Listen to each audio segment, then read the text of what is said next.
So, welcome to another episode of TFL Talk. As always, I have my partner in crime, Nathan. Nathan, right here. Yeah. And today, since it's chilly outside, we're talking top 10 winter cars. In other words, top 10 all-wheel drive cars. That's right.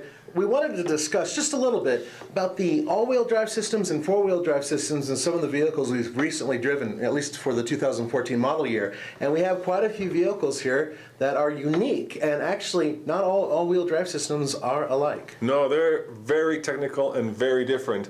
And the reason that we're only doing cars that we've driven, obviously, Nathan, is because we want to have cars that we've had direct experience with. That's right. And we want to give the manufacturer an incentive to give us cars that we can't get our hands on. If we don't drive it, we can't review it. Right. So let's just get right into it. Why don't you start with number 10?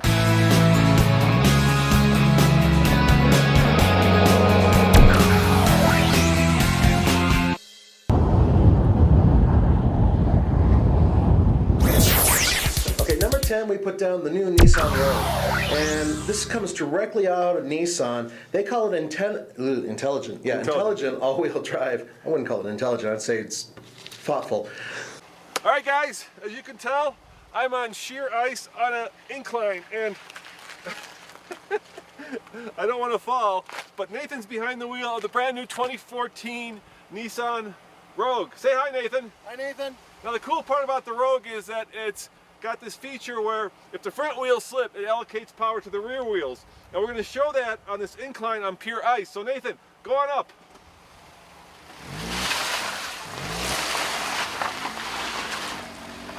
Check it out, no problem. This is sheer ice. I can't even get up this hill. I can't get up this hill, whereas the Nissan Rogue and Nathan had no trouble. It's an advanced system that will tell you whether you're cruising or cornering, and it can sense loss of traction at a specific wheel, and it's able to direct power to where it needs to go. It is an electronic and mechanical system, and it works with active ride control, which is kind of cool. It actually helps stabilize the vehicle when it's going through like bumps and whatnot. It does it by triggering various brakes as it's going through, and it has active trace control and active engine braking. All of those come together to make the vehicle that can actually stay in its lane and pull back into its lane if you lose control. It's not really an off-roader, but we've driven it in snow and off-road, and it did okay. You know, that's a mouthful there, dude. That is really a mouthful, and that's why it's so complicated, because there's so many different ways to approach this. So let's start with the basics, the difference between four-wheel drive and all-wheel drive. And we're going to be very general here, because there are systems that are both mechanical and electronic, but generally a four-wheel drive system is mechanical. So think of an old pickup truck, an old Jeep, and all-wheel drive system is electronic. So you want to talk about kind of how the mechanical system works, Nathan? Well, absolutely. A mechanical system is something that we like to think of something that you can trigger. So in other words, you're pulling a lever, you're turning a switch, you're making it happen. And then inside the vehicle, gears are meshing together or pulling apart, and they're making different wheels move at different speeds. So in other words, you can have wheels moving exactly at the same speed, at the same amount of power, pulling you up a hill, or you can have something that opens up and actually allows the wheels to turn independently. And it also goes for the drive shaft running through the car. Yeah, so here's really the whole trick to looking at a four-wheel drive system versus an all-wheel drive system. If I take this Mini, right, and I go around a corner like this outside wheel has to travel further than the inside wheel, which means that the differential in between these two wheels is open. In other words, it allows this wheel to move faster than the inside wheel because it has to travel farther.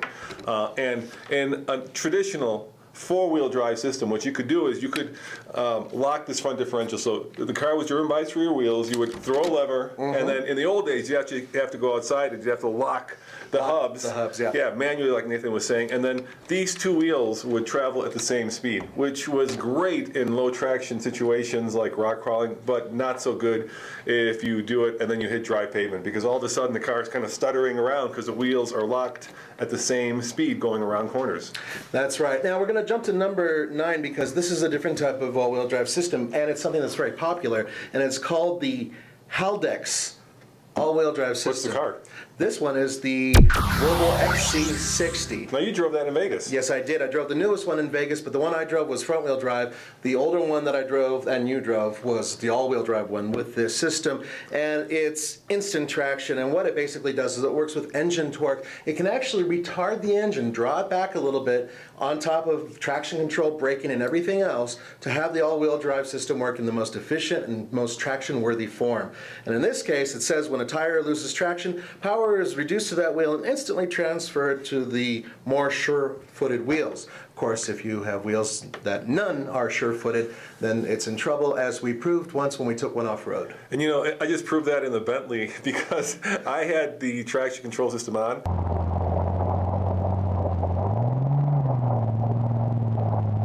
And I floored it, 616 horsepower, and the car did not move because none of the wheels had traction. And I think this is a good time to talk about kind of the way that the system can operate in terms of all-wheel drive. We kind of discussed four-wheel drive, so let's talk about all-wheel drive. There are basically three different modes of operation. There's a car that has all-wheel drive, like this, actually X-Type, that had all-wheel drive. Yeah, you could, I know you hate it, you could have a rear-wheel drive bias, so the power automatically, and that's how Jaguar system works, by the way, it allocates most of the power to the rear wheels, and then when the system senses slip in the rear wheels, it sends power to the front wheels, up to 50%, so a 50-50 split. Yeah, they can do that. And there are other systems that are similar to it. But once again, there are so many different variables that go for different systems. And even if they have the same name, like Haldex, which you'll hear again. There's different generations. There's different generations, and some vehicles have a little bit more bias towards traction control. Others have more bias towards performance. Now, number 8 on our list is the Ford Explorer Sport. And it's a really surprising vehicle because it's ridiculously fast and it's massive. It's a big, Explorer, but it does have an all-wheel drive system, and it's one that has what they call a terrain management system. So there's a little knob, and you can actually select between the different terrains. But what we've noticed is pretty much on auto, it's really good in rain, and it's okay in snow, but off-road, neither of us found any systems that worked particularly well, no matter where we shifted in the knob. And what was the reason for that? Because I think, all right, you say. Tires. Tires. Well, tires, of course. That was, oh my God, they put the wrong tires on that Yeah, truck. that's got a sport set of tires, and the part that touches the pavement or the dirt is the most important part. No matter what all-wheel drive, four-wheel drive system you have, the part that actually touches the road is the part that's going to be your limiter, right? Yeah. As much traction as you can have. Yeah, if you have crap rubber, you're not going to get good traction, bottom line. And this particular thing has something very special. Not all vehicles have its hill descent control, which is part of the all-wheel drive system and part of four-wheel drive systems, but not all of them. Yeah. And it's not standard on all vehicles that have all-wheel drive or four-wheel drive. And basically what it does is it's limiting the speed that you're going downhill at. And there's some that you can actually select the speeds, and there's others that just you push the button and go. And what you do is you take your foot off the brake as you're going downhill, and for the most part it's controlling the brakes as you're going downhill. And there are some systems that will actually slow the engine RPM down if necessary and try to bring you down at a controlled rate. Number 7, sir. This is something we recently had a lot of fun with, and that's the Buick Regal GS all-wheel drive. It has also intelligent all-wheel drive. It's also a Haldex system. It's That's a Gen 4. It is, and on top of that,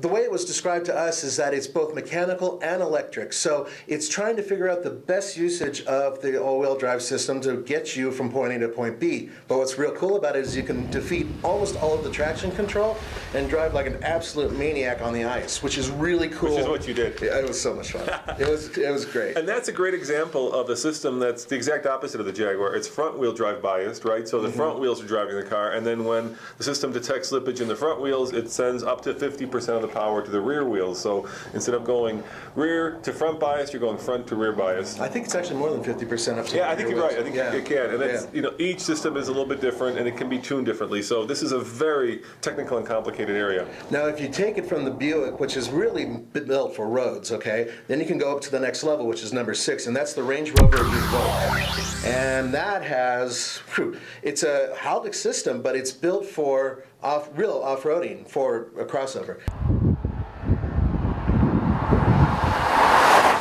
There are 4 modes. There's dry, snow, ice, mud and ruts, and sand.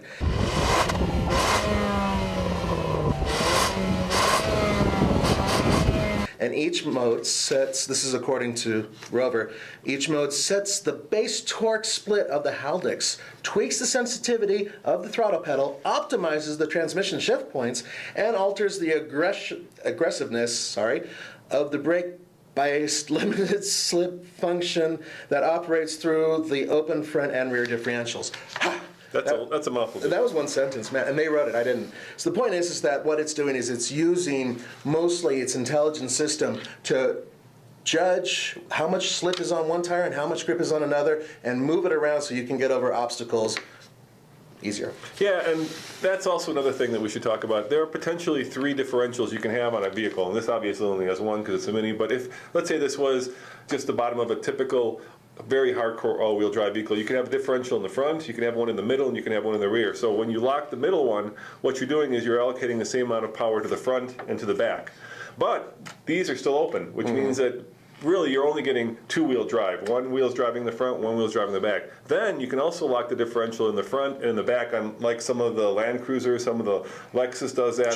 Jeep. And you can, in essence, send the same amount of power if you lock it all down to 4 wheels, which is exactly what you want in kind of a rock crawling, hardcore off-road situation. It's not what you want in a situation when you're driving around and it changes from snow to dirt to pavement to back to snow, because you will, once you can get that shutter going across. That's what happens up here a lot in the Colorado area, is that we have a variety of different weather patterns that go through one day. And so you need like different things to select from, or you need a really good intelligent all-wheel drive system. And we're going to hit a few of those, including this one, which you and I disagree on. Yeah, I don't like this one. Yeah, the Mitsubishi Outlander Sport. Now, look, folks, I'm not in love with the vehicle, and it has a continuously variable transmission, which, well, frankly, takes all the fun away. But it has what's known as AWC, which is all-wheel control, and it's derived from the Mitsubishi Evo. So it actually has a really, really sensitive, excellent system to send power to the wheels that need it. And in case it just gets totally flummoxed, it'll send power to all wheels. And it did that in the snow when we were getting stuck because it had really crappy tires. Yeah, and because it has really crappy ground clearance. So one of the things that you need, obviously, is good ground clearance, because if you get a lot of snow underneath the car, you can get it high-centered, and that car doesn't have it, and that's why I don't like it. People say I'm a Mitsubishi hater. No, I love Mitsubishis, but I just don't like the fact that the thing has no ground clearance, and you get a little bit of snow underneath it, and all 4 wheels are spinning because the thing is like a beach trail. It was kind of up high on that, but the way they explain their all-wheel drive system is it works with the drivetrain, suspension. What? Oh, okay. So initially developed for high-performance Lancer Evolution full-time 4-wheel drive models, the system is now incorporated in Mitsubishi's other 4-wheel drive vehicles, each having their own disconnect function. Distinct, not disconnect. I meant that. Just go to number 4. Enough about the Mitsubishi. It's a good system, though, folks. And this is where we kind of draw a line, because what we're doing is we're going from these intelligent systems, right, that are systems that basically you select the kind of terrain you're on, and then there's a little computer in the car that says, oh, okay, you're on snow. Yeah. So I'm going to do what's best for you on snow, and takes the autonomy away from you. It makes it kind of its own little thing. Which is good for a lot of people who need it. Which is good, but the best systems, in my opinion at least, Nathan, are the old-fashioned systems. There's nothing that beats good tires, good ground clearance, good approach angles, good departure angles, and lockable differentials, and this next vehicle has it. Has it all.